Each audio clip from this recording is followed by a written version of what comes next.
particularly representatives from the Ministry of Education, Arts, Sports and Culture. Let me also acknowledge the presence of the DA, Mr. Mahofa.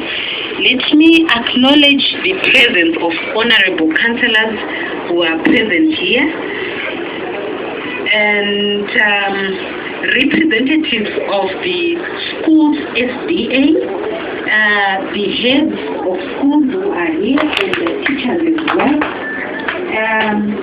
the board, the president and the committee and association of the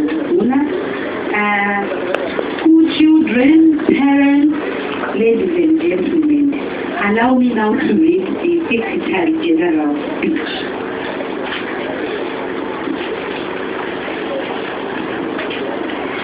Everyone has a right to be heard and to shape the decisions of their community. This is a right that is enshrined in the Universal Declaration of Human Rights and fully integrated in international law, especially in Article 25, the International Covenant on Civil and Political Rights. Over the past century, we have made undeniable progress along the path of inclusion. Yet, far too many groups, individuals, face far too many obstacles.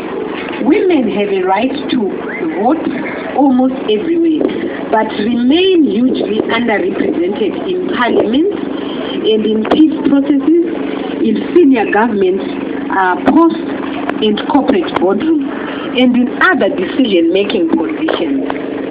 Indigenous people frequently face discrimination that denies them the opportunity to make full use of their guaranteed rights or fail to take account of their circumstances.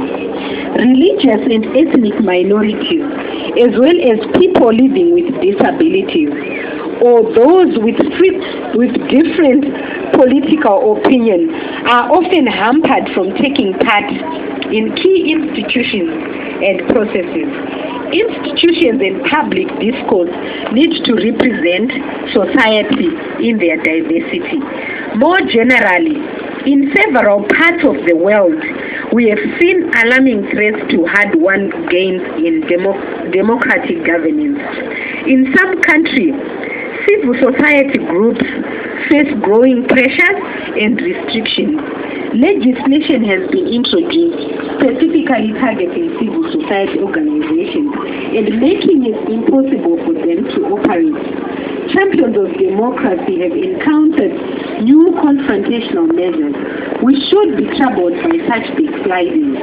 Even in societies with a good track record, there is room for improvement. No country has succeeded in ensuring that all its inhabitants are able to participate fully in public affairs, including the right to be elected to public office and to have equal access to public service. Enacting new rights or removing unjust laws is not always sufficient. Too often, discrimination persists in practice, creating barriers and mindsets that can be hard to overcome. Vibrant civil society among the key to the well-being and functioning of any nation, and the United Nations deplores measures taken to suppress them. That is why, on this Human Rights Day, the United Nations is highlighting the right to participate and the associated rights that make freedom of expression and opinion, peaceful assembly and association. International law is clear. No matter who you are or where you live, your voice counts. And on this day, let us unite to defend your right to make it heard. Thank you very much, ladies and gentlemen. That is the Secretary General's speech. But on my own behalf, I would like to commend the spirit of participation and inclusion that I've witnessed today, and congratulations to the participating teams, and of course to the winning team. The participation was in full spirit of collaboration, tatamba zvakanaka, tawina tese, we are all winners, even if we are not getting the trophy, but tese tine chatabva nacho pano nhasi. So I would like to thank you once again and to the organizers for allowing me this moment to speak.